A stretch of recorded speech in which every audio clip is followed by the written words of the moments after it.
buhay! Ako nga pala si Christine Joy Arvicino mula sa BEd 1A. Ang akin tatalakayin ay mga estratehiya ng pagtuturo sa elementarya. Ang una kong tatalakayin ay ang estratehiyang hula mo, sagot ko. Mga layunin na ipamalas ang kakayahan ng papanuring pakikinig at pag-unawa na napakinggan. Pangalawa, nahulaan ang mga susunod na pangyayari sa kwento. Pangatlo, maunawaan ang mga sinasabi sa kwento. Sa iyong palagay, ano ang hula mo, sagot ko? Aha, tama! Ang hula mo, sagot ko ay isang estratehiya sa pagkatuto na tungkol sa paghihinuha sa susunod na pangyayari. Sa estratehiyang ito, nabibigyan ng pagkakataon ang mga mag-aaral na himayin ang nailahad na detalye gamit ang chart upang makabuo ng pangkalahatang idea kung ano ang susunod na mangyayari. Sa paraang ito, natutulungan ang mga mag-aaral na kilalanin ang detalyeng nakikita sa teksto o larawang naihayag batay sa kilos at salita at makabuo ng hula sa tunay na buhay o kanilang karanasan. Batayang teoretiko. Ang estratehiyang ito ay nakabatay sa paniniwala ni Robert Greene, 1962. Hierarchical learning, na may iba't ibang level ng pagkatuto ang pagkaalamang kasanayan. Ito ay ang mga sumusunod: verbal na impormasyon, kasanayang pangkognitibo, kognitibong estratehiya, motor skills, at pagpapahalaga. Kailangang isaayos ang pagkatuto mula sa madali hanggang sa mahirap na level. Sa ganitong paraan, matutulungan ang mga mag-aaral na maabot ang mataas na antas ng pagkatuto at maging mapanuri sa pag-iisip. Isa pang konseptual na balangkas na pinangunahan ni Lev Vygotsky, 1978. Ang social development theory na nakamit sa pagkatuto sa tulong ng iba pang kamag-aral o kaibigan at gabay ng nakakatanda. Ang guro ang magsisilbing kaagapay ng mga mag-aaral upang makamit ang tagumpay sa pagkatuto. Paano nga ba gagamitin ang estratehiyang ito? Una, bumasa ng akdang pabula, alamat o mga autentikong salaysay mula sa mga dating isinulat ng mga mag-aaral. Pangalawa, putol-putulin ang pagsasalaysay ng kwento at ipahula ang susunod na mangyayari batay sa inilahad ng mga detalye. Pangatlo, pagkatapos bumasa, gumawa ng chart na hahati-hatiin sa 3 kolum. Larawang sitwasyon, pagtatala ng mga detalye at pagbibigay ng mga hula. Pang-apat, kapag napunan ng mga detalye ng chart, pag-aralan ang mga koneksyon nito sa isa't isa at tunay na buhay.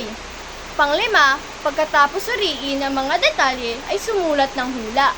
Kwento ako ng isang kwento at huhulaan ninyo ang susunod na mangyayari sa aking babasahin.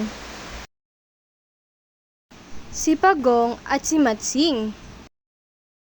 Sina Pagong at si Matsing ay matalik na magkaibigan. Mabait at matulungin si Pagong, subalit si Matsing ay tuso at palabiro. Isang araw sa kanilang paglilibot sa kagubatan, nakakita si Pagong ng isang puno ng saging. Nagpasya ang magkaibigan na paghatian ang puno. Kinuha ni Matsing ang parteng itaas ng puno dahil iniisip niya na sapagkat may maraming dahon na ang bahaging kanyang nakuha ay madali itong mamumunga. Kinuha naman ni Pagong ang naiwang ibabang bahagi na may ugat. Sa palagay ninyo, tutubo ba ang puno ng saging ni Matsing? Tingnan natin ang susunod na mangyayari sa kwento. Inalagaan ni Pagong ang kanyang halaman. Araw-araw dinidiligan niya ito at nilalagyan ng pataba ang lupa. Ganon din ang ginawa ni Matsing. Subalit, makalipas ang 1 linggo, nalanta ang tanim na saging ni Matsing. Si Pagong naman ay natuwa na makita ang umuusbong na dahon sa puno ng saging. Lalo nitong inalagaan ang tanim hanggang mamunga ito ng hitik na hitik. Ano kaya ang gagawin ni Pagong sa kanyang bunga ng puno ng saging. O ano ang gagawin ni Matsing sa puno ng saging ni Pagong? Tingnan natin ang susunod na mangyayari. Nainggit si Matsing na makita ang bunga ng saging sa halaman ni Pagong. Di naglaon, nagyaya na si Matsing na kainin na ang saging na tumubo sa puno ni Pagong. At pumayag naman ito. Ngunit, hindi makaakyat si Pagong kung kaya nangako si Matsing na siya lamang ang aakyat sa puno at lalaglagan na lamang niya ng saging si Pagong. Pumayag naman si Pagong sa alok ni Matsing. May plano ba si Matsing kay Pagong? Tingnan natin kung magtatagumpay ito sa susunod na kwento. Subalit, na makarating na si Matsing sa taas ng puno, kinain niya ang lahat ng bunga ng puno. Wala itong itinira para kay Pagong. Nanatili sa taas ng puno si Matsing at nakatulog ito sa sobrang kabusugan. Galit na galit si Pagong kay Matsing sa ginawa nito sa kanya. Kung kaya, habang natutulog ito sa sobrang kabusugan, naglagay ng mga tinik sa ilalim ng puno si Pagong. Nang magising si Matsing ay nakita niya ang tinik kaya't humingi ito ng tulong kay Pagong. Tutulungan ba ito ni Pagong? O hahayain ito ni Pagong si Matsing? Tingnan natin ang susunod na mangyayari sa kwento.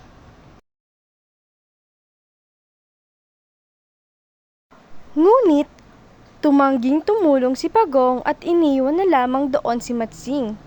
Makalipas ang sandali, nagsimulang bumuhos ang malakas na ulan. Walang nagawa si Matsing kundi bumaba sa puno ng saging. Nasaktan ito sa mga tinik na nakatusok sa puno ng saging sa kanyang pagbaba. Kaya nangako siya sa sarili na gaganti siya kay Pagong. Ano kaya ang gagawin ni Matsing kay Pagong? Magiging matagumpay ba si Matsing sa kanyang plano? Kinabukasan, kahit mahapdi pa rin ang mga sugat ni Matsing, ay hinanap niya si Pagong. Nakita niya itong naglalakad sa may kakahuyan. Kinuha ni Matsing si Pagong na takot na takot. Nagtanong si Pagong kung ano ang gagawin nito sa kanya. At sinabi ni Matsing na tatadta rin siya nito ng pinong-pino. Nag-isip ng paraan si Pagong para maisahan ang tusong Matsing. Kaya ang sambit nito kay Matsing na kapag tinadtad siya nito ay dadami siya at susugurin siya ng mga ito at kakainin. Nang isip ng malalim si Matsing at naisip nito na sunugin na lamang si Pagong.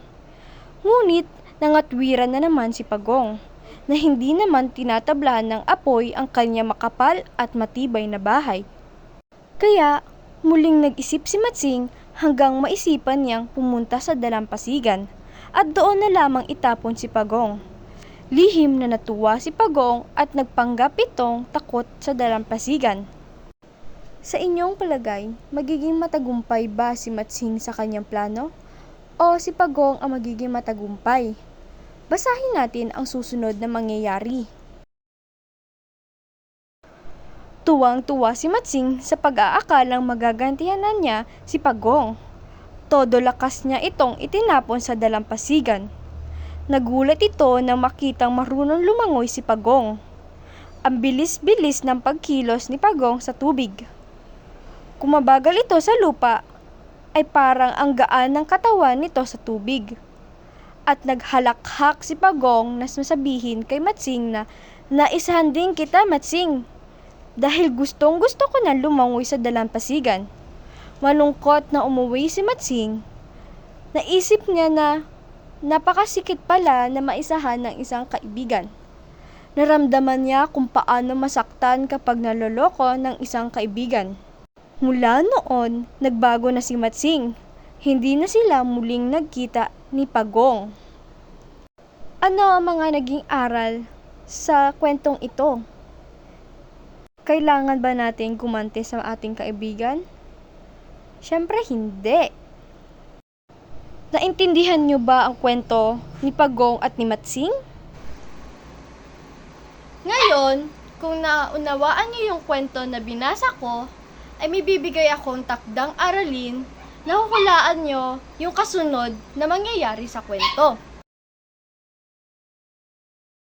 Ngayon, ay may papakita ako sa inyong chart na naglalaman ng detalye tungkol sa isang kwento na ang oso at ang dalawang magkaibigan.